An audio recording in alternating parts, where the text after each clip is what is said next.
Langit Magelang sore itu berwarna jingga, disapu lembut oleh matahari yang perlahan turun ke ufuk barat. Hamparan sawah membentang luas, dihiasi suara burung yang berterbangan pulang ke sarang. Di sebuah desa kecil di lereng Gunung Sumbing, hiduplah seorang pemuda bernama Wahyu Prasetyo. Pemuda berusia 24 tahun itu sedang duduk di teras rumah bambunya, memandangi hamparan padi yang sebentar lagi panen. Yah, beginilah hidup, sederhana tapi penuh perjuangan, gumam Wahyu sambil tersenyum getir. Sejak ayahnya meninggal saat ia masih duduk di bangku SMP, Wahyu tumbuh menjadi tulang punggung keluarga. Bersama ibunya, Ibu Siti, ia mengelola sawah kecil peninggalan ayahnya. Namun, hasil tani tak selalu cukup. Kadang musim hujan membawa banjir, kadang hama menyerang, membuat hasil panen jauh dari harapan. Wahyu, yang sejak kecil dikenal ulet dan pekerja keras, merasa ia harus berbuat lebih. Ia tak ingin hidupnya hanya berhenti di sawah kecil itu. Terlebih, ia ingin ibunya bisa menikmati hidup yang lebih layak. "Ibu, Wahyu kepingin kerja ke Jepang," ucap Wahyu suatu malam saat mereka sedang makan singkong rebus di dapur. Ibu Siti terdiam sejenak. Matanya memandang anaknya penuh harap sekaligus cemas. "Jepang itu jauh, Nak. Kau sendirian di sana, siapa yang akan menjaga? Lagi pula, jadi apa kamu nanti di sana?" Wahyu menarik napas panjang. "Jadi apa saja, Bu? Katanya di sana banyak pabrik butuh tenaga kerja. Gajinya lumayan. Kalau Wahyu kerja keras, kita bisa bayar utang, bisa bangun rumah lebih bagus, dan ibu bisa nggak capek lagi di sawah." Ibu Siti menghela napas panjang. Ia tahu anaknya punya tekad kuat. Dalam hatinya, ia berat melepas Wahyu, tapi ia juga sadar bahwa kesempatan besar menunggu di negeri orang. Akhirnya, setelah melalui proses panjang, termasuk belajar bahasa Jepang dasar di LPK, lembaga pelatihan kerja, di Yogyakarta, mengurus paspor, dan mengikuti seleksi ketat, Wahyu pun mendapatkan kesempatan emas. Kontrak kerja di sebuah pabrik komponen otomotif di Kawasaki, Jepang. Musim dingin pertama di Jepang menyambut Wahyu dengan gigitan hawa yang menusuk tulang. Ia turun dari pesawat di Bandara Haneda, mengenakan jaket tipis pemberian pamannya. Udara dingin menusuk sampai ke tulang, membuat tubuhnya menggigil. "Ya Allah, dingin sekali, begini toh rasanya musim dingin," gumamnya sambil mengusap tangannya yang memerah. Bersama puluhan pekerja migran lain, Wahyu dibawa dengan bus menuju asrama karyawan di Kawasaki. Asrama itu sederhana, kamar sempit berisi 2 ranjang bertingkat, meja kecil, dan lemari pakaian. Di sana, Wahyu berkenalan dengan seorang pemuda asal Jawa Timur bernama Hiroshi Yamamoto, atau biasa dipanggil Rio, nama Jepang yang ia pakai agar mudah diterima. Meski bukan orang Jepang asli, ia sudah lama di Jepang dan bekerja serabutan, sehingga sering membantu TKI baru beradaptasi. "Nama sampean Wahyu tuh?" "Aku Hiroshi, wong Jatim." "Kowe ojo bingung, nek butuh opo-opo, tak bantu," ujar Hiroshi sambil menepuk bahu Wahyu. Hari-hari pertama bekerja di pabrik menjadi tantangan berat. Pabrik itu bising, penuh mesin, dan bau oli. Wahyu ditempatkan di bagian produksi, mengangkat komponen logam, menyusun di rak, dan memastikan barang siap dikirim. Tangannya sering lecet, punggungnya pegal, dan tubuhnya letih luar biasa. Namun, setiap kali ia merasa ingin menyerah, ia selalu teringat wajah ibunya di Magelang. "Mumpung masih muda, Wahyu kudu kuat. Ojong lokro," bisiknya pada diri sendiri. Suatu siang, saat bekerja, Wahyu hampir saja terjepit mesin karena kurang hati-hati. Supervisor Jepang yang galak, Mr. Tanaka, langsung memarahinya. "Bakayaro, Ki Osukro," teriaknya, membuat Wahyu terdiam ketakutan. Untunglah Hiroshi cepat datang membantu. "Sabar, Tanaka-san. Dia masih baru, belum terbiasa," katanya dalam bahasa Jepang yang lebih lancar. Sejak hari itu, Wahyu makin hati-hati. Ia sadar bahwa bekerja di Jepang bukan hanya soal gaji besar, tapi juga soal disiplin, ketelitian, dan tanggung jawab. Ia belajar untuk menghargai waktu, belajar bahasa Jepang sedikit demi sedikit, dan mencoba membaur dengan rekan-rekan kerja lokal. Malam hari, sepulang kerja, ketika teman-temannya langsung tidur, Wahyu justru membuka buku kecil catatan bahasa Jepang yang dibawanya dari LPK. Ia menulis ulang kosakata baru yang ia dengar di pabrik. "Arigatou, Ohayo gozaimasu. Otsukare-sama deshita. Ia berulang-ulang mengucapkannya, sampai lidahnya terbiasa. Hiroshi sering menemani. Wahyu, kowe iki nek terus-terusan rajin ngene, tak yakin nasibmu bakal luwih apik ketimbang mung dari kuli pabrik, ujarnya sambil menyeruput kopi kaleng. Wahyu hanya tersenyum. Dalam hatinya, ia percaya bahwa kerja keras tak akan mengkhianati hasil. 2 tahun berlalu. Kontrak Wahyu di pabrik hampir habis.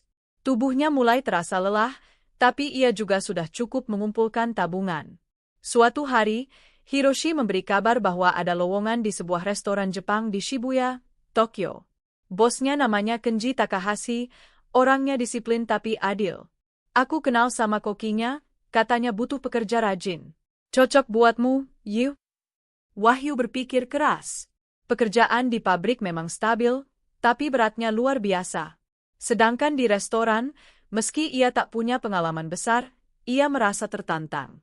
Akhirnya, ia memberanikan diri melamar. Hari pertama di restoran itu penuh kejutan. Restoran bernama Takahashi Dining itu sangat terkenal di Tokyo, terutama di kalangan pebisnis dan wisatawan asing. Interiornya elegan, wangi aroma ramen dan sushi tercium hingga ke jalan. Wahyu ditempatkan sebagai staf dapur, mencuci piring, memotong sayur, dan membantu koki. Meski pekerjaan tampak sederhana, ia bekerja sekuat tenaga, tak pernah mengeluh. Kenji Takahashi, sang pemilik restoran, memperhatikan ketekunannya. Anata, namae wa? Tanya Kenji suatu sore sambil menghampiri. Watashi wa Wahyu desu, jawabnya gugup. Kenji mengangguk. Ganbatte.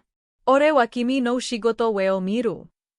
Bekerjalah dengan baik, aku akan memperhatikan kerjamu. Sejak saat itu, Wahyu semakin giat. Ia belajar memotong bahan makanan dengan rapi, menyajikan piring bersih dalam hitungan detik, bahkan mulai menguasai beberapa resep dasar. Setiap kali malam tiba dan tubuhnya terasa remuk, Wahyu sering memandangi foto kecil ibunya yang ia simpan di dompet. Ibu, Wahyu janji ora bakal nyerah. Suatu hari, ibu bakal bangga sama anakmu iki, ucapnya lirih. Surat-surat dari ibunya pun menjadi penyemangat. Meski tulisan tangan Ibu Siti sederhana, setiap kata penuh doa. Nak Wahyu, ojo kesusu kesel. Yen awakmu kesel, elinga, Gusti Allah mesti maringi jalan. Sing penting ojo lali solat. Ibu tansah ndongakne kowe. Membaca surat itu membuat Wahyu meneteskan air mata. Pada suatu sore yang sibuk, restoran Takahashi kedatangan seorang gadis muda yang baru saja lulus kuliah. Rambut panjangnya tergerai, wajahnya segar, senyumnya cerah. Dialah Aiko Takahashi, putri tunggal sang pemilik restoran. Wahyu yang sedang membawa nampan berisi mangkuk ramen tak sengaja berpapasan dengannya di pintu.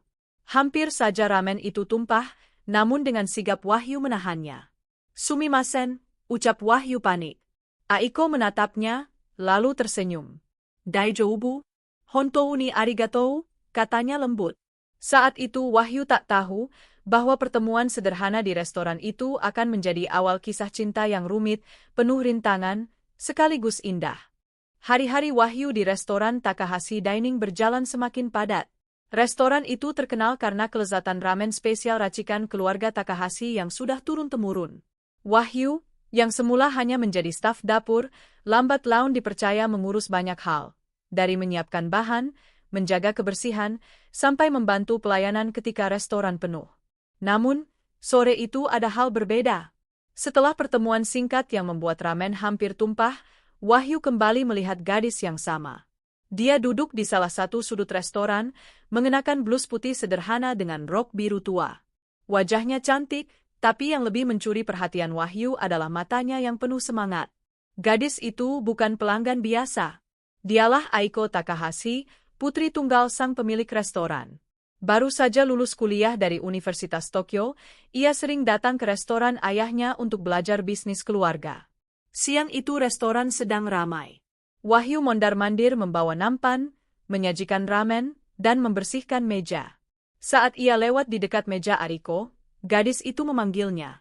Sumimasen, suara lembutnya terdengar. Wahyu menoleh dengan gugup. Hai, naniga irashimasu ka? Tanyanya dengan bahasa Jepang patah-patah. Aiko tersenyum. Kamu orang Indonesia, ya? Katanya tiba-tiba dalam bahasa Inggris. Wahyu terkejut. Iya, saya dari Indonesia, jawabnya. Bahasa Inggrisnya juga sederhana, tapi cukup dimengerti. Mata Aiko berbinar. Wah, menarik sekali. Saya pernah belajar tentang Indonesia di kampus. Kamu dari mana? Magelang, kota kecil di Jawa Tengah. Dekat Borobudur, jawab Wahyu. Aiko tampak antusias. Borobudur. Saya pernah melihat fotonya. Sangat Percakapan singkat itu membuat hati Wahyu berdebar. Seumur hidup, jarang ada orang asing. Apalagi seorang gadis Jepang seanggun Aiko yang begitu tertarik mendengarkan cerita tentang kampung halamannya. Namun, ia cepat-cepat kembali bekerja. Baginya, Aiko adalah anak bos. Ia hanya seorang staf kecil. Ada jarak yang tak bisa dilompati begitu saja. Beberapa hari kemudian, setelah restoran tutup, Wahyu dipanggil oleh Kenji Takahashi ke ruang kantornya di lantai atas. Wahyu, ucap Kenji dengan nada serius. Aku melihat cara kerjamu. Kau rajin, tidak pernah terlambat, dan selalu sigap. Itu bagus. Wahyu menunduk hormat. Arigatou gozaimasu, Takahashi-san. Kenji menatapnya tajam. Mulai minggu depan, aku ingin kau bekerja bukan hanya di restoran. Aku butuh supir pribadi. Mobilku sering kugunakan untuk urusan bisnis. Kau bisa? Wahyu sempat terdiam. Supir pribadi? Itu berarti ia akan lebih dekat dengan keluarga Takahashi. Namun, ini juga kesempatan besar. Baik, saya siap, Takahashi-san, jawabnya mantap. Kenji mengangguk. Bagus. Mulai Senin. Malam itu, Wahyu pulang ke asramanya dengan hati campur aduk. Pekerjaan baru sebagai supir pribadi adalah tantangan baru. Ia tahu, tanggung jawab ini lebih besar daripada sekadar mencuci piring atau menyiapkan bahan makanan. Senin pagi, Wahyu berdiri di depan rumah besar keluarga Takahashi di Setagaya, Tokyo. Rumah itu megah dengan taman yang rapi, jauh dari kesederhanaan rumahnya di Magelang. Ia mengenakan seragam hitam rapi dengan dasi, sebagaimana perintah Kenji. Pintu rumah terbuka. Dari dalam, keluarlah Aiko dengan gaun simpel berwarna pastel. Ia terkejut melihat Wahyu. Kamu? Serunya dengan nada tak percaya. Wahyu menunduk sopan. Selamat pagi, Aiko-san. Mulai hari ini saya ditugaskan menjadi supir keluarga. Aiko tersenyum. Oh, baguslah. Jadi sekarang kita akan sering bertemu, ya? Hati Wahyu bergetar mendengar itu. Namun, ia hanya tersenyum tipis, mencoba menahan perasaan. Hari-hari berikutnya membawa Wahyu semakin sering bersama Aiko. Ia mengantar gadis itu ke berbagai tempat, kampusnya di Universitas Tokyo, pusat perbelanjaan, bahkan ke perpustakaan. Dalam perjalanan, mereka sering berbincang. Apa yang paling kamu rindukan dari Indonesia? Tanya Aiko suatu hari saat mereka terjebak macet di Shibuya. Makanan sederhana. Tempe goreng, nasi hangat, sambal bawang. Itu makanan kesukaan saya sejak kecil, jawab Wahyu sambil tersenyum. Aiko tertawa kecil. Tempe? Saya pernah dengar itu dari teman. Mungkin suatu hari kamu harus membuatkan saya. Percakapan sederhana itu justru menumbuhkan benih perasaan. Aiko mulai merasakan sesuatu yang berbeda pada sosok Wahyu. Dia bukan sekadar supir. Dia pekerja keras, tulus, dan selalu rendah hati. Sementara itu, Wahyu sendiri merasa dilema. Ia sadar siapa dirinya, anak desa, supir di negeri orang. Sementara Aiko adalah anak tunggal keluarga terpandang. Namun, setiap kali mendengar tawa Aiko, ia tak bisa mengingkari perasaan yang perlahan tumbuh di hatinya. Namun, kedekatan mereka tak selalu berjalan mulus. Suatu sore, saat Wahyu mengantar Aiko pulang, ibunya, Harumi Takahashi, memperhatikan dari jendela. Ia melihat betapa Aiko tertawa lepas di dalam mobil bersama Wahyu. Ketika Aiko masuk rumah, Harumi langsung menegurnya. Aiko, kau tampak terlalu dekat dengan supir itu. Ingat statusmu. Aiko terkejut. Kak Asan, dia orang baik. Tidak ada salahnya berbicara, kan? Harumi menghela napas panjang. Aku tidak suka. Kau adalah putri keluarga Takahashi. masa depanmu sudah jelas. Jangan sampai kau terjebak dengan orang yang tidak selevel. Ucapan itu membuat Aiko terdiam. Di satu sisi, ia tahu ibunya keras. Di sisi lain, hatinya berkata lain. Beberapa minggu kemudian, Aiko meminta Wahyu mengantarnya ke Taman Inokashira di Kichijoji. Musim semi baru saja tiba, bunga sakura bermekaran indah. Mereka duduk di bangku taman, menikmati pemandangan. Wahyu mencoba menjaga jarak, tapi Aiko menatapnya dalam-dalam. Wahyu, panggilnya pelan. Iya, Aiko-san, jawab Wahyu gugup. Aku tahu ini mungkin aneh, tapi aku suka berbicara denganmu. Kamu berbeda dari laki-laki lain di sekelilingku. Wahyu terdiam. Hatinya berdegup kencang. Aiko-san, saya hanya supir. Saya tidak pantas? Jangan bilang begitu, potong Aiko cepat. Aku tidak peduli status. Yang aku tahu, aku merasa nyaman bersamamu.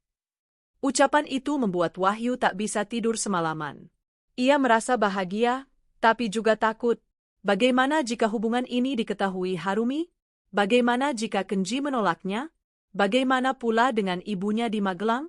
Namun, satu hal pasti, benih cinta sudah mulai tumbuh. Sejak hari itu, hubungan Wahyu dan Aiko semakin dekat.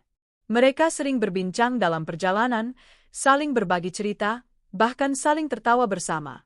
Namun, di balik kebahagiaan itu, awan gelap mulai menggantung.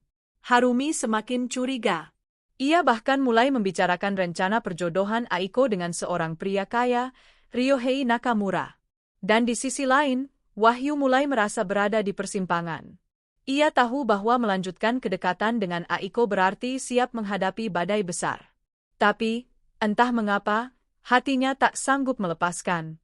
Bulan Mei di Tokyo selalu penuh warna. Pohon-pohon sakura mulai berguguran, digantikan oleh daun muda yang segar. Suasana kota kembali sibuk setelah musim bunga usai, dan kehidupan Wahyu pun tak kalah sibuk. Setiap hari ia mengantar Aiko Takahashi ke berbagai tempat, kantor ayahnya, kampus untuk menghadiri acara alumni, hingga sekadar berjalan-jalan ke pusat kota. Namun, bagi Wahyu, setiap perjalanan bersama Aiko bukan sekadar tugas sebagai supir, melainkan momen yang membuat hatinya hangat. Sejak Aiko menyatakan perasaannya di Taman Inokashira, hubungan mereka semakin akrab. Mereka sering berbagi cerita pribadi. Aiko bercerita tentang masa kecilnya yang penuh aturan, sementara Wahyu menceritakan perjuangannya membantu ibunya di sawah. Perbedaan dunia mereka sangat besar, tapi justru itulah yang membuat hubungan itu terasa spesial.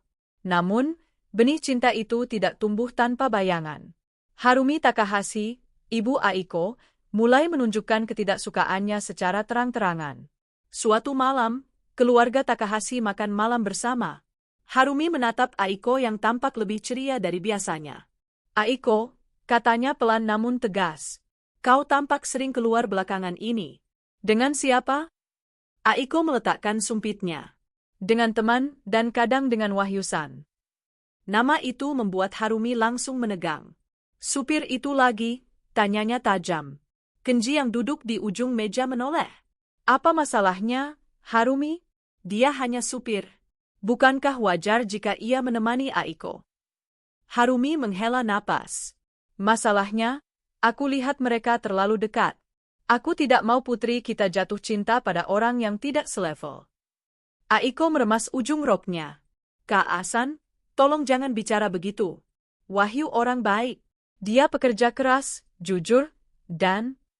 Cukup, potong Harumi dengan suara meninggi. Aku tidak mau dengar.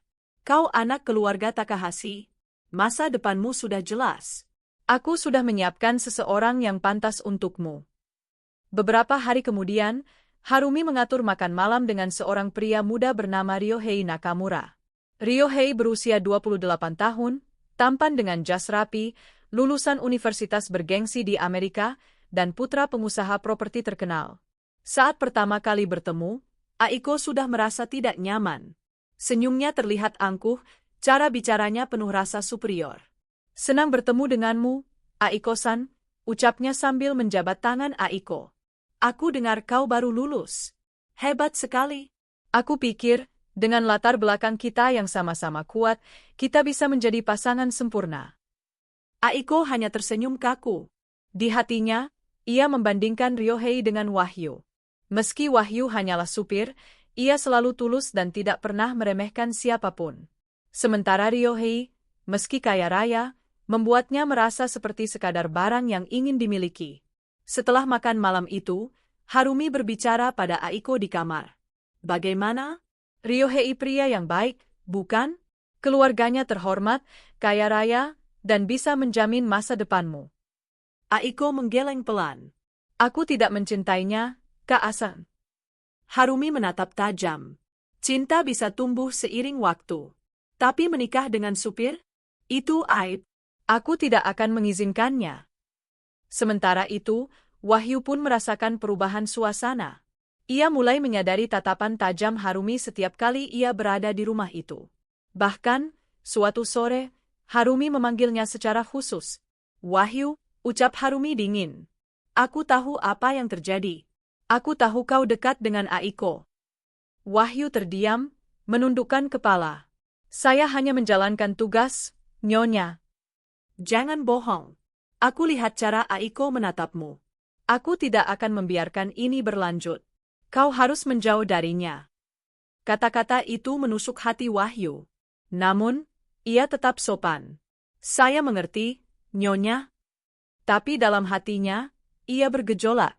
Bagaimana mungkin ia bisa menjauh ketika perasaan itu sudah tumbuh begitu dalam? Malamnya, ia menulis surat panjang untuk ibunya di Magelang. Ibu, Wahyu lagi bingung. Ada seorang gadis Jepang, anak majikan, yang sangat baik pada Wahyu. Dia suka sama Wahyu dan Wahyu pun sama. Tapi keluarganya tidak setuju. Wahyu tahu ini sulit, Bu.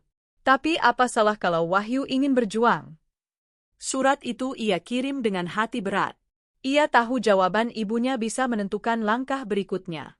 Di tengah kebingungan, Wahyu menemui sahabatnya, Hiroshi Yamamoto, di sebuah kedai kopi kecil. Aku ngerti perasaanmu, kata Hiroshi sambil menepuk bahunya. Tapi nek pancen tresnamu karo Aiko kui jujur, ojo gampang nyerah.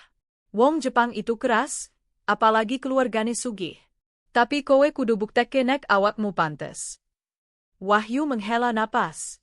Carane piye, Ro? Aku cuma supir. Paling banter gaji cukup buat kirim ke rumah. Hiroshi tersenyum. Ngene lo, Yu. Wong Jepang seneng karo wong sing duwe tekad. Kowe ojo terus mikir dirimu cuma supir.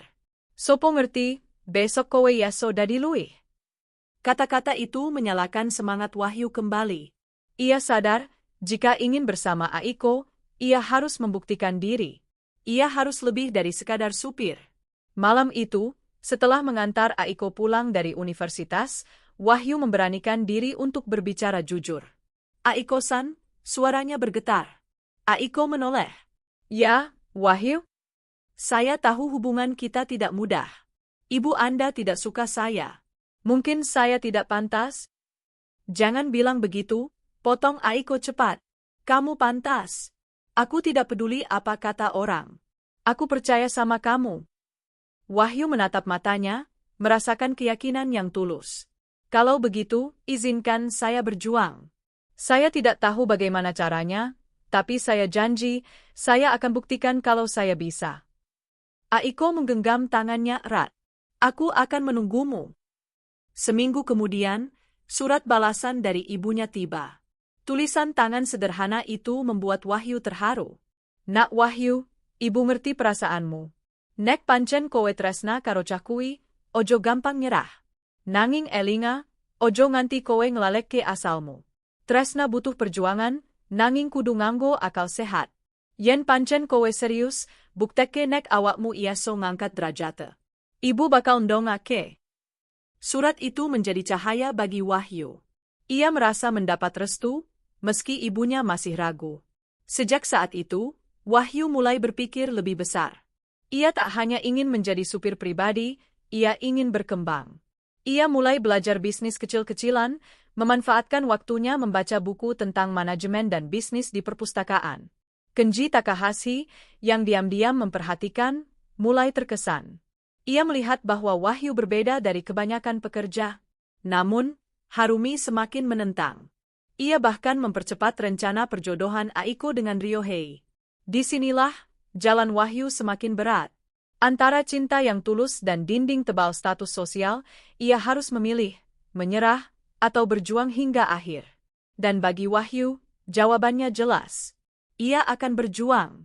Tokyo pada musim panas dipenuhi hiruk-pikuk manusia. Jalanan Shibuya padat, lampu-lampu neon berkedip, suara kereta berlalu lalang, dan udara lembab menempel di kulit. Namun, di balik kesibukan kota, hati Wahyu Prasetyo semakin berat.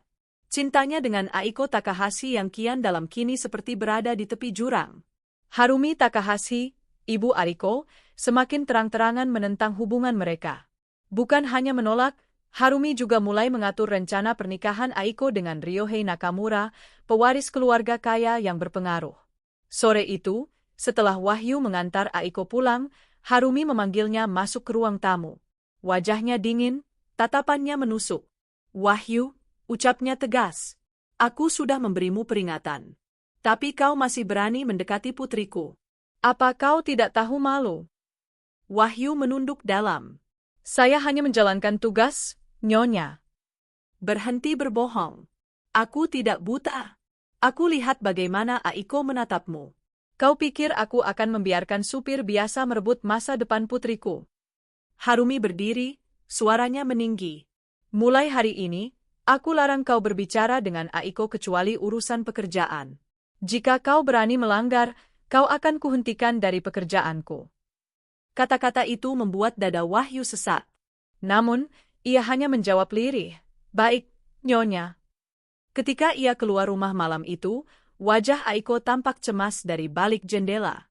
Ia tahu ibunya telah menekan Wahyu, dan hatinya pun ikut terluka. Malamnya, Aiko mengirim pesan singkat lewat ponselnya. "Wahyu, jangan menyerah. Aku tahu ibu marah, tapi aku percaya padamu. Aku akan tetap di sisimu." Membaca pesan itu membuat Wahyu meneteskan air mata. Ia merasa terjebak antara kenyataan pahit dan harapan manis. Seminggu kemudian, Harumi mengundang Ryohei Nakamura ke rumah. Aiko dipaksa duduk manis mendengarkan obrolan calon suaminya itu. "Aiko-san," kata Ryohei sambil tersenyum angkuh, "kau beruntung dipilih keluargaku. Kita bisa menjadi pasangan paling berpengaruh di Tokyo. Aku akan membawamu ke pesta-pesta besar, memperluas jaringan bisnis, dan tentu saja, memberikanmu hidup mewah." Aiko hanya diam. Dalam hatinya, ia muak dengan cara Ryohei bicara, seolah-olah ia sekadar hadiah. Saat itu Wahyu datang menjemput Aiko untuk acara lain. Ryohei meliriknya dengan tatapan merendahkan. "Jadi ini supir yang sering bersamamu," katanya sinis. "Lucu sekali. Keluarga Takahashi harusnya punya standar lebih tinggi." Wahyu menunduk sopan, meski hatinya terbakar. Ia ingin melawan, tapi ia tahu posisinya lemah. Meski Harumi keras menentang, Kenji Takahashi justru mulai memperhatikan sisi lain Wahyu. Ia melihat pemuda asal Indonesia itu bekerja tanpa lelah, sopan, dan penuh dedikasi. Bahkan dalam situasi tertekan, Wahyu tidak pernah kehilangan hormat. Suatu malam, setelah perjalanan bisnis, Kenji berbicara pada Wahyu di dalam mobil. "Wahyu," ucapnya sambil menyalakan rokok, "aku tahu istriku menentangmu. Tapi aku ingin bertanya, apa niatmu sebenarnya pada Aiko?" Wahyu terdiam, lalu menjawab dengan suara bergetar. "Takahashi-san, saya tahu posisi saya rendah. Saya hanya supir. Tapi perasaan saya tulus. Saya ingin membahagiakan dia dan saya siap berjuang untuk itu." Kenji mengisap rokoknya dalam-dalam, lalu mengangguk pelan. "Keberanianmu mengingatkanku pada masa mudaku. Tapi ingat, di dunia ini cinta saja tidak cukup. Kau harus punya kekuatan. Tanpa itu, kau akan kalah." Kata-kata itu menancap dalam di hati Wahyu. Sejak malam itu, Wahyu memutuskan bahwa ia harus berubah. Ia tidak bisa selamanya menjadi supir pribadi. Jika ingin bersama Aiko, ia harus membuktikan dirinya. Ia mulai belajar lebih giat tentang bisnis. Setiap kali Aiko berada di kelas atau acara, Wahyu memanfaatkan waktunya membaca buku manajemen, keuangan, dan kepemimpinan. Ia bahkan sering ke perpustakaan Universitas Tokyo, pura-pura menunggu Aiko, padahal sibuk mencatat ilmu baru. Aiko, yang menyadari hal itu, semakin kagum. Kamu berbeda, Wahyu. Kamu tidak hanya bekerja, kamu juga belajar. Itu yang membuatku yakin padamu, katanya suatu sore. Wahyu hanya tersenyum. Aku ingin jadi orang yang bisa kau banggakan. Namun jalan Wahyu tidak mudah. Suatu hari, ia mencoba membantu bagian kecil di restoran Takahashi. Ia memberi ide pada manajer restoran untuk mengubah strategi promosi agar menarik lebih banyak pelanggan muda. Ide itu ternyata menarik perhatian Kenji, tapi menimbulkan kebencian dari salah satu supervisor lama yang merasa tersaingi. Supervisor itu mulai menyebarkan gosip bahwa Wahyu terlalu ikut campur dan sok pintar. Dia hanya supir, apa pantas memberi ide bisnis, bisik mereka. Wahyu merasakan tekanan. Ia sadar bahwa banyak orang tidak senang melihatnya naik kelas. Suatu malam, Harumi memanggilnya lagi. Kali ini wajahnya penuh amarah. Wahyu, aku dengar kau bahkan mulai ikut campur dalam urusan restoran? Apa kau pikir bisa menjadi bagian keluarga ini? Wahyu mencoba menjelaskan. Saya hanya ingin membantu, Nyonya. Tidak ada maksud lain. Harumi menatapnya tajam. Kau hanya supir. Jangan lupa tempatmu. Dan dengar baik-baik, aku sudah sepakat dengan keluarga Nakamura. Aiko akan menikah dengan Ryohei. Ucapan itu seperti petir di siang bolong. Wahyu merasa jantungnya berhenti berdetak. Malam itu, Wahyu menemui Aiko diam-diam di taman dekat rumah. Aiko sudah menangis, wajahnya pucat. Ibu memaksaku menikah dengan Ryo, ucapnya terbata. Wahyu memegang bahunya. Aiko, dengarkan aku. Aku janji, aku akan cari jalan. Aku tidak tahu bagaimana, tapi aku tidak akan menyerah. Aku akan jadi lebih dari sekadar supir. Aku akan membuat mereka melihatku berbeda. Aiko menatap matanya, lalu memeluknya erat. Aku percaya padamu, Wahyu. Namun, dunia luar tidak pernah mudah. Ryohei mulai mencurigai kedekatan Aiko dengan Wahyu. Ia bahkan mengutus orang-orangnya untuk mengawasi. Sementara itu, di restoran, gosip semakin kencang. Beberapa karyawan mulai iri dengan kedekatan Wahyu dengan keluarga Takahashi. Mereka berbisik-bisik bahwa Wahyu hanya memanfaatkan situasi.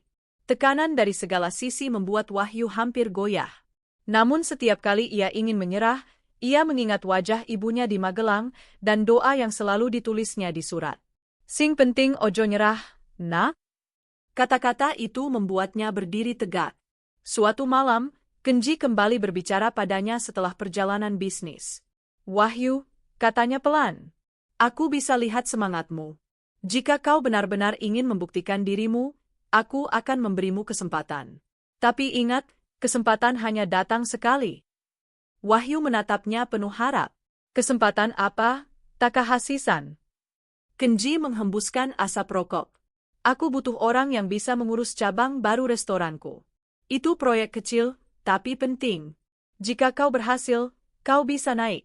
Jika gagal, kau akan terbuang. Wahyu terdiam, lalu mengangguk dengan penuh tekad. Saya akan berusaha sekuat tenaga. Malam itu, di dalam hati Wahyu, lahirlah tekad baru. Ia tahu jalan di depannya penuh duri. Tapi ia tidak gentar. Demi Aiko, demi ibunya, dan demi harga dirinya, ia akan melangkah. Pagi di Tokyo seringkali penuh kesibukan. Jalanan dipenuhi mobil-mobil mewah, kereta yang berangkat dengan tepat waktu, dan orang-orang berjas hitam berjalan cepat menuju kantor. Di antara hiruk-pikuk itu, Wahyu kini telah berada di dunia yang berbeda dari dulu. Bukan lagi supir sederhana yang hanya menunggu di parkiran, melainkan seorang manajer muda yang sedang diberi kepercayaan besar oleh Kenji Takahashi untuk memimpin sebuah divisi di Takahashi Holdings. Keberhasilan ini bukan datang begitu saja.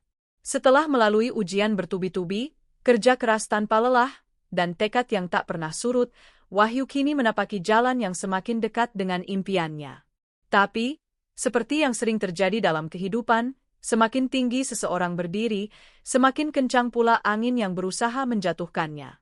Suatu pagi di ruang rapat lantai 20, Kenji Takahashi duduk berhadapan dengan para direksi senior. Suasana formal, layar besar menampilkan grafik perkembangan perusahaan. Di ujung meja, Wahyu berdiri dengan tenang, mempresentasikan rencana restrukturisasi untuk divisi ekspor. Bahasanya lugas, jelas, dan penuh keyakinan. Jika kita membuka pasar baru di Asia Tenggara, khususnya Indonesia, kita tidak hanya mendapatkan mitra bisnis baru, tapi juga memperluas jaringan distribusi, ujar Wahyu, menunjuk ke peta. Saya bisa membantu menjembatani negosiasi karena saya memahami budaya dan bahasa di sana. Para direksi saling berbisik. Beberapa tampak terkesan. Kenji mengangguk kecil, sementara Harumi, yang kebetulan hadir, menatap dengan sorot dingin namun tak bisa menyembunyikan sedikit keterkejutan atas kepiawaian Wahyu. Setelah presentasi berakhir, ruangan hening sejenak sebelum akhirnya Kenji bersuara. Ide bagus, Wahyu. Aku ingin kau memimpin proyek ini. Wahyu menunduk hormat, terima kasih atas kepercayaannya, Takahashi-sama. Saya akan memberikan yang terbaik. Keputusan itu mengejutkan banyak pihak. Bagaimana mungkin seorang mantan supir, seorang asing pula, bisa diberi tanggung jawab sebesar itu? Namun Kenji melihat sesuatu dalam diri Wahyu yang orang lain abaikan, integritas. Malamnya, di ruang keluarga kediaman Takahashi, suasana jauh berbeda. Harumi duduk dengan wajah tegang. Kenji, kau benar-benar serius memberi tanggung jawab besar pada pria itu? Tanyanya dengan nada menahan emosi. Harumi, Wahyu punya kemampuan. Dia pantas diberi kesempatan, jawab Kenji tenang. Harumi menatap tajam, kau tahu siapa dia? Dia hanyalah supir yang entah bagaimana berhasil menarik simpati Aiko. Aku tidak akan membiarkan putri kita terlibat lebih jauh dengannya. Bagaimana mungkin kita membiarkan seorang pria dari latar belakang seperti itu menguasai masa depan perusahaan? Kenji terdiam sejenak, menyesap tehnya, lalu berkata pelan, aku tidak menilai seseorang dari latar belakangnya. Aku menilai dari kerja keras dan hasil yang dia buktikan. Wahyu berbeda. Dia punya jiwa pemimpin. Aku tidak peduli, sergah Harumi keras. Dia mungkin bisa menipu mata orang lain dengan sikap rendah hati itu, tapi tidak mataku. Aku akan pastikan hubungan Aiko dengannya tidak berlanjut. Di balik pintu, tanpa sengaja Aiko mendengar percakapan itu. Hatinya bergetar. Air mata menetes perlahan. Ia tahu ibunya keras kepala, tapi ia tak pernah menyangka penolakan itu begitu tajam. Malam itu, Aiko menuliskan pesan panjang untuk Wahyu di ponselnya. Aku tidak peduli apapun yang orang lain katakan, termasuk ibu. Aku percaya padamu, Wahyu. Aku akan tetap di sisimu. Sementara itu, Ryohei Nakamura menyusun langkahnya. Ia tidak bisa menerima kenyataan bahwa Wahyu, seorang yang menurutnya rendahan, kini mendapat kepercayaan besar di perusahaan. Di sebuah restoran mahal di Ginza, Ryohei bertemu dengan seorang direktur senior bernama Tanaka. Mereka berbincang sambil minum sake. Tanaka-san, bukankah kau juga merasa aneh? Seorang supir tiba-tiba memimpin proyek ekspor penting? Ini akan menjadi bencana bagi reputasi perusahaan, ucap Ryohei dengan nada licik. Tanaka mengangguk ragu, aku memang tidak setuju, tapi Kenji sangat keras kepala. Biarkan aku yang urus. Aku punya cara membuat pria itu tersingkir. Kau hanya perlu mendukungku dalam rapat nanti. Ryohei tersenyum penuh siasat. Dia mulai merencanakan jebakan. Dari laporan internal yang sengaja dimanipulasi, hingga menyebarkan rumor bahwa Wahyu hanya ingin memanfaatkan perusahaan untuk kepentingan pribadinya di Indonesia. Perlahan, suasana di kantor menjadi tegang. Beberapa karyawan mulai memandang Wahyu dengan curiga. Namun Wahyu tidak gentar. Ia tetap fokus pada pekerjaannya, meski tekanan semakin berat. Di tengah segala intrik itu, Wahyu dan Aiko mencuri waktu untuk melarikan diri sejenak dari hiruk-pikuk Tokyo. Mereka pergi ke Kyoto, kota penuh sejarah dan keindahan. Di pinggir sungai Kamo, saat bunga sakura mulai berguguran, mereka berjalan berdua.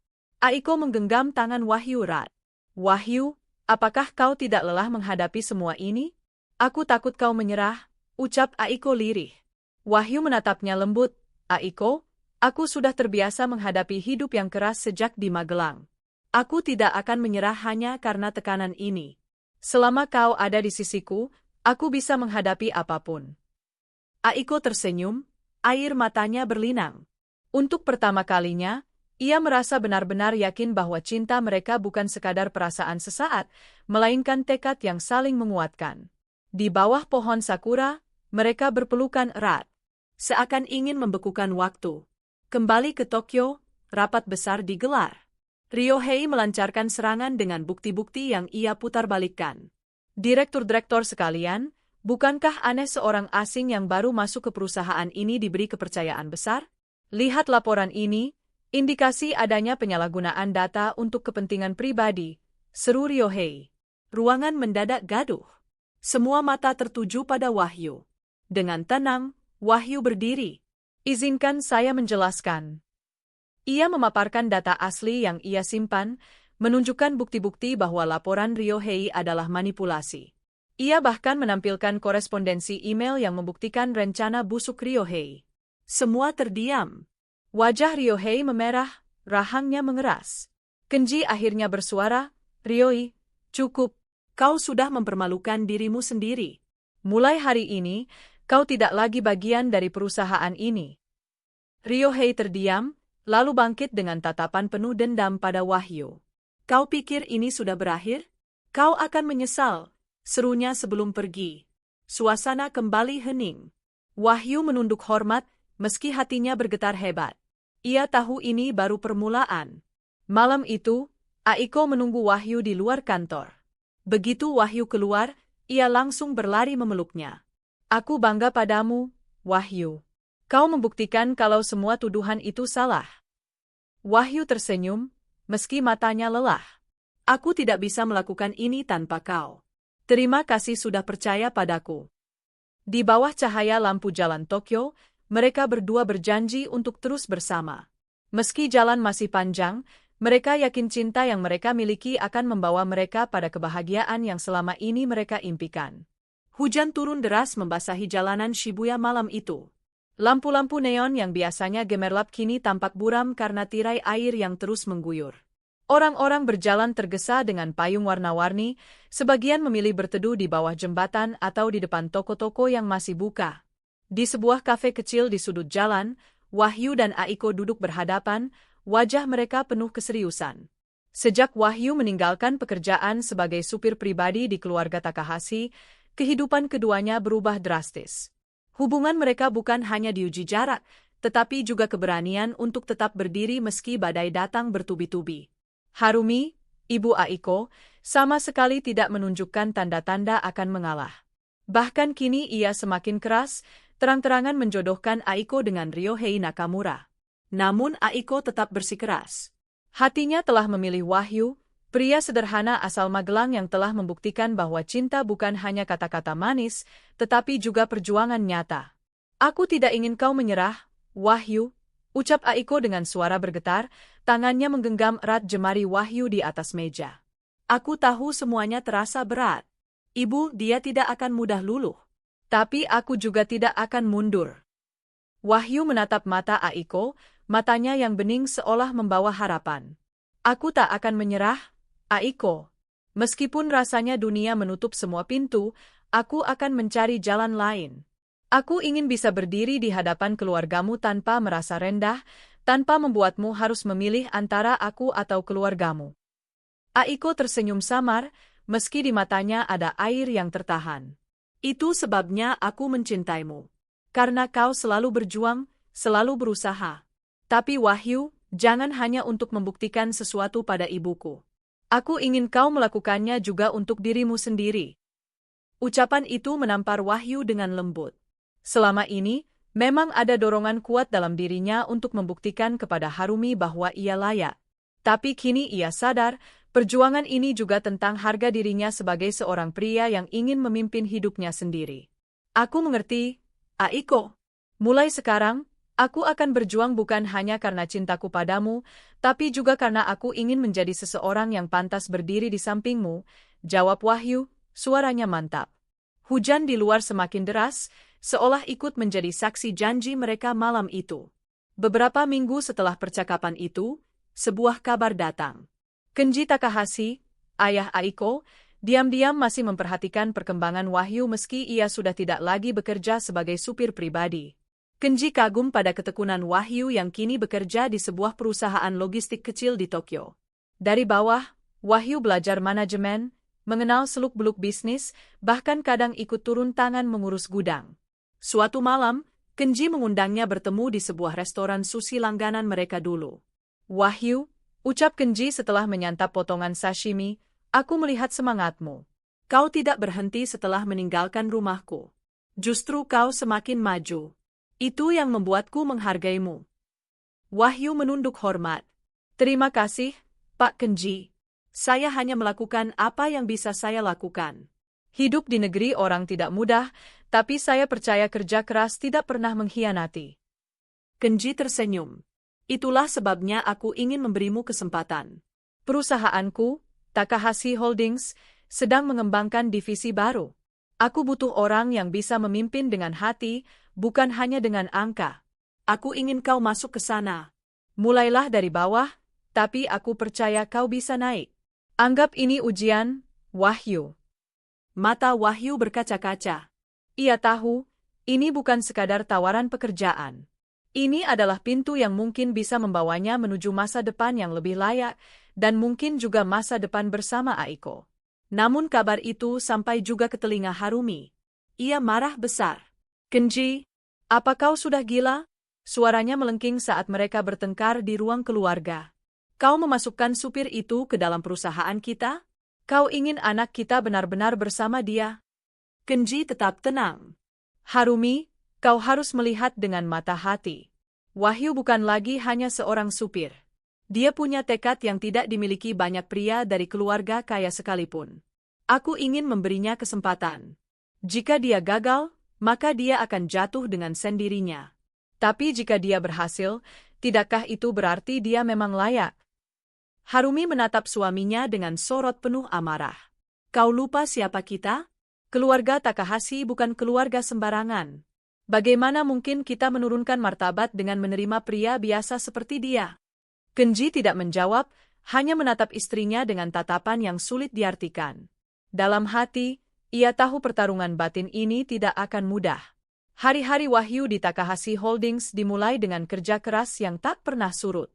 Ia belajar dari awal, mengurus laporan keuangan, mempelajari rantai pasok, bahkan turun ke lapangan mengecek armada logistik. Banyak karyawan yang awalnya meremehkannya karena latar belakangnya, tetapi perlahan mereka mulai menghormatinya karena dedikasi dan kejujuran Wahyu. Suatu hari, seorang manajer senior berkata kepadanya, "Wahyu-san, aku tidak pernah melihat orang bekerja sekerasmu. Banyak yang datang dengan gelar tinggi, tapi jarang ada yang mau turun tangan langsung seperti ini. Aku rasa, kau akan jauh melampaui mereka suatu hari nanti." Ucapan itu menjadi penyemangat besar bagi Wahyu. Malam-malam panjang ia habiskan untuk membaca buku manajemen, belajar strategi bisnis, bahkan mengikuti kursus online demi menambah pengetahuan. Semua itu ia lakukan sembari menjaga hubungannya dengan Aiko. Aiko sendiri selalu mendukung. Ia sering datang ke kantor membawa makanan, atau sekadar menemaninya saat lembur. Mereka tahu, waktu mereka tidak banyak, tetapi setiap detik yang mereka jalani bersama adalah sebuah hadiah. Suatu malam, setelah sebuah rapat panjang di kantor, Wahyu keluar dan mendapati hujan turun deras. Aiko sudah menunggunya di luar dengan payung di tangan. "Wahyu," panggilnya sambil tersenyum. "Aku tahu kau pasti pulang larut lagi, jadi aku menjemputmu." Wahyu terharu. Ia berjalan menghampiri Aiko, dan tanpa sadar, air mata bercampur dengan tetes hujan di wajahnya. "Aiko, terima kasih. Tanpamu, aku mungkin sudah menyerah sejak lama." Aiko menggenggam tangannya erat, mata mereka saling bertemu di bawah payung kecil yang mereka bagi berdua.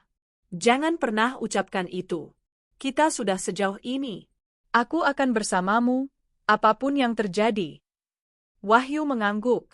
"Aku berjanji, suatu hari aku akan berdiri di hadapan ibumu, bukan sebagai supirmu, tapi sebagai pria yang pantas mendampingimu."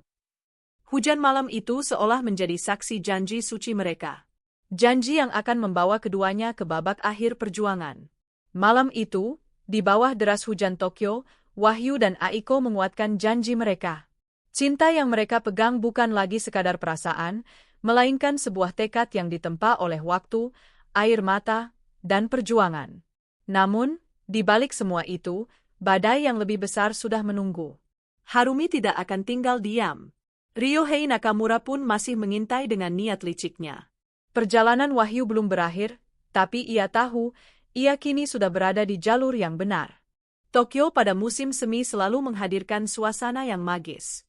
Jalanan Setagaya dihiasi sakura yang berguguran, langit cerah dengan semburat biru muda, dan angin sepal yang membawa aroma manis bunga.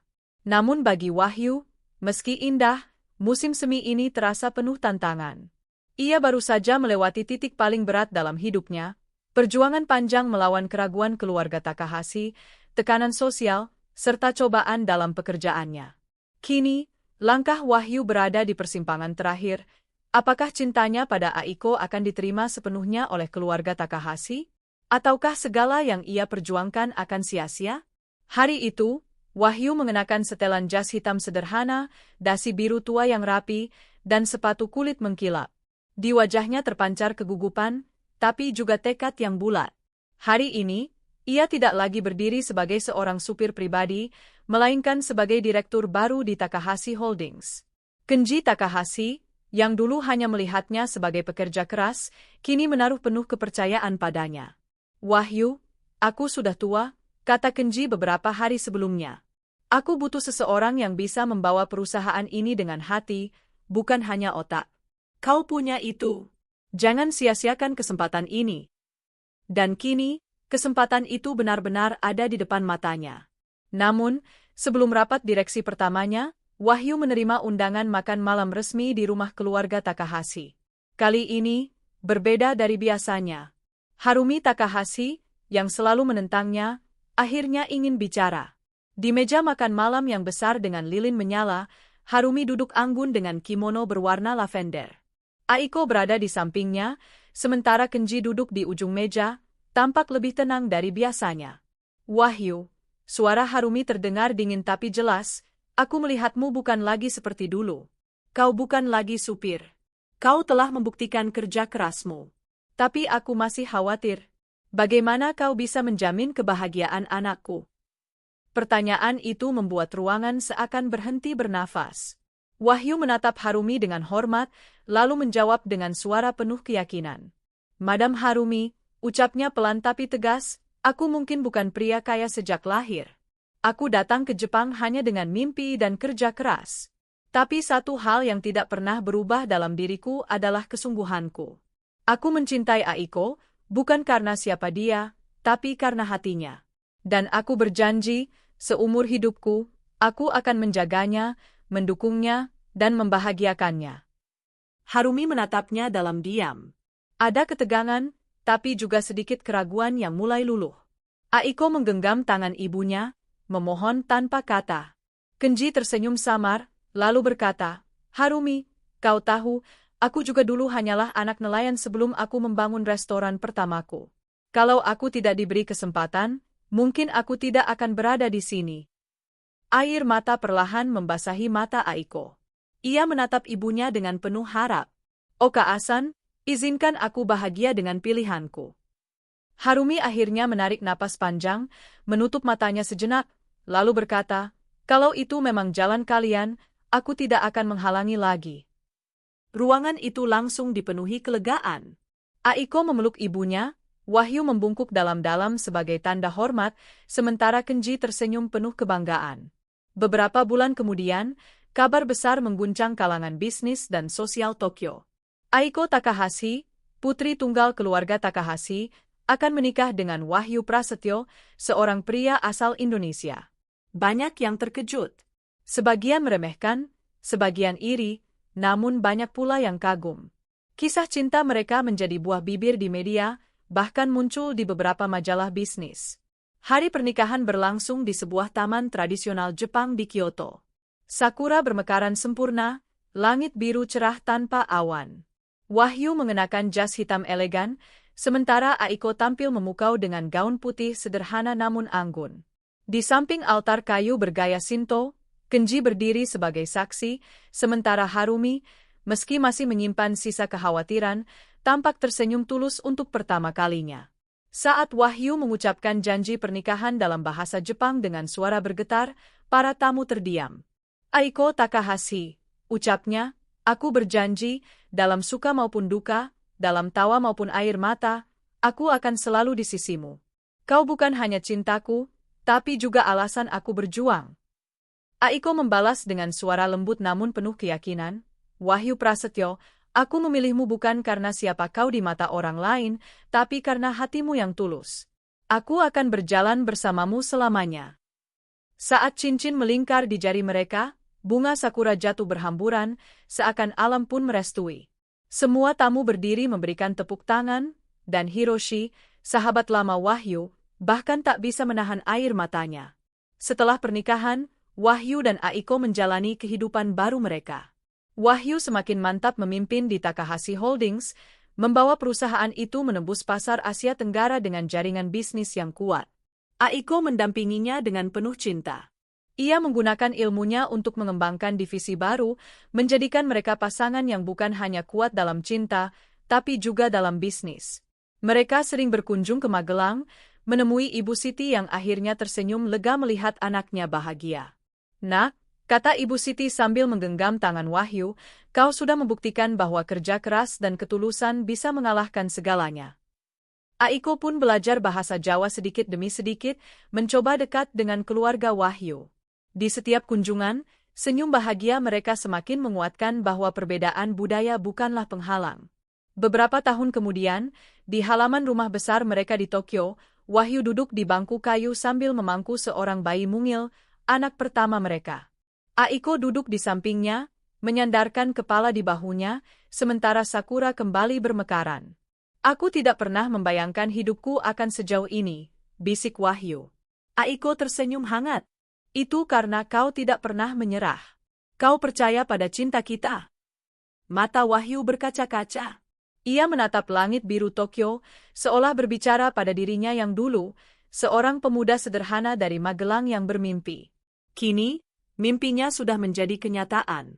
Dan cinta itu akhirnya berlabuh dengan indah.